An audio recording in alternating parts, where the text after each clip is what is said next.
Diet അങ്ങോട്ട് തുടങ്ങിയ പിറ്റേ ദിവസം അങ്ങ് വെയിറ്റ് കുറയുന്നതാണ് എല്ലാവരുടെ ധാരണ. ഒരു മാറ്റം ഉണ്ടാവാൻ ഒരാഴ്ചയ്ക്ക് ഭാഗത്തേക്ക് നോക്കണ്ട. കാലത്ത് തന്നെ ഒരു ചായ എടുത്തിട്ടുണ്ട്. ബ്രേക്ക്ഫാസ്റ്റിന് ഒരു 150 ഗ്രാം റൈസ്, ഇതിന്റെ കൂടെ ചുരുട്ടി പിടിക്കാനായിട്ട് എഗ് റോസ്റ്റ് ആണ്. 2 ബോയിൽഡ് എഗ് എടുത്തിട്ടുണ്ട്. അതിന്റെ ഒപ്പം ഇച്ചിരി ഗ്രേവിയും ഓയിൽ കുറച്ചുണ്ടാക്കിയത്. ആദ്യം അപ്പൂസിനെ സൈഡാക്കാം, നല്ലല്ലേ എനിക്ക് വിഴുങ്ങാൻ പറ്റൂ. നല്ല ടേസ്റ്റ് ഉണ്ട്. അപ്പൂസിന്റെ വക ട്രെൻഡിങ് സോങ്ങിന്റെ 2 സ്റ്റെപ്പും കൂടി ആയപ്പോ പിന്നെ ഫുൾ മൂഡാണ്. ഞങ്ങൾ ഇറങ്ങാണ്. എന്റെ ചിരി നൈസാന്ന് കമന്റ് ചെയ്ത ചേച്ചിക്ക് വേണ്ടി വീണ്ടും ചിരിക്കാണ്ടാ. ഒന്ന് ഫ്ലോ ആയി വന്നുള്ളൂ. അപ്പോഴേക്കും സമാധാനായിട്ട് ചിരിക്കാനും സമ്മതിക്കില്ല. വൃത്തിയായിട്ട മഴ. ലോങ് ഡ്രൈവ് കഴിഞ്ഞിട്ട് ഫസ്റ്റ് കോൾ എടുക്കാൻ വന്നപ്പോ തുറന്നിട്ട് കൂടിയില്ല. കാലത്തായത് എന്തായാലും ഭാഗ്യായി. ജന്മന കള്ള ലക്ഷണമുള്ളതുകൊണ്ട് കട കുത്തിപ്പൊളിക്കാൻ വല്ല നിൽക്കാന്ന് വിചാരിച്ചെന്നെ രാത്രിയാണെങ്കിൽ. ഫോണിലൊന്നും ആരും ഇല്ലാട്ടാ. റോട്ടിൽ കൂടെ പോണവര് നോക്കുമ്പോ ഒരു ഗുമ്മിന് ഇരുന്നോട്ടെന്ന് വെച്ചിട്ട് ഫോൺ പിടിച്ച് നിൽക്കുന്നതാണ്. ഉച്ചയാവാറായിപ്പിക്കും ചെറുതായിട്ടൊരു വിശപ്പിന്റെ വിളി പറഞ്ഞ കണ്ടപ്പോ ഞാൻ നൈസായിട്ട് ചായ കുടിക്കാന്ന് വിചാരിച്ചുട്ടാ. എത്രയൊക്കെ ഡയറ്റ് ആണെങ്കിലും ശരി, ചില്ലൂടുള്ള പലഹാരങ്ങളൊക്കെ കാണുമ്പോ ഒരെണ്ണൊക്കെ വാങ്ങി തിന്നാനായിട്ട് തോന്നും, പക്ഷെ തിന്നരുത്. അവിടെയാണ് നമ്മുടെ വിജയം.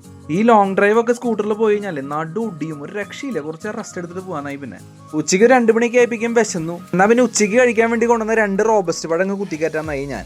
ഇത് കഴിഞ്ഞ് വണ്ടി എടുത്ത് ഇറങ്ങിയപ്പോഴേക്കും പെരുമഴ. നൈസായിട്ട് ഒതുക്കി. 1-2 ദിവസത്തെ ബുദ്ധിമുട്ട് ഒഴിച്ച ഫുഡായിട്ട് നമ്മൾ തന്നെ സിങ്ക് ആവുന്നേ. നിങ്ങൾ വെറുതെ ഇരിക്കണ നേരം തടി കുറയ്ക്കണം എന്ന് പറഞ്ഞ് കൊല്ലങ്ങളായിട്ട് നടക്കുന്ന കുറച്ച് പേര് മെൻഷൻ ചെയ്യുന്നേ. ഡയറ്റ് ഒഴിച്ച് എനിക്ക് പറ്റുന്ന കാര്യം ഞാൻ പറഞ്ഞുതരാന്ന്. ഗുഡ് ഈവനിങ് ആയപ്പോ വിശന്നപ്പോ ഒരു കരിക്ക് കുടിക്കാന്ന് വിചാരിച്ചു. ഒരു നാടൻ കരിക്കിന് ഇപ്പൊ എന്താ വില നിങ്ങൾക്ക് അറിയോ?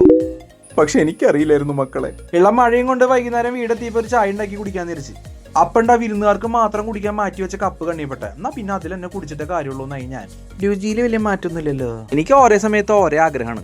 അപ്പൊ തുടങ്ങല്ലേ. ഒന്നും നോക്കാണ്ട് ഒരു 20 മിനിറ്റ് ത്രെഡ്മില്ല്, കുറച്ച് നേരം സ്കിപ്പിങ്, പിന്നെ കുറച്ച് ലെഗ് കിക്സ്, ഇച്ചിരി നേരം ഹൈനീസും. പരിപാടി തീർത്തുണ്ട്.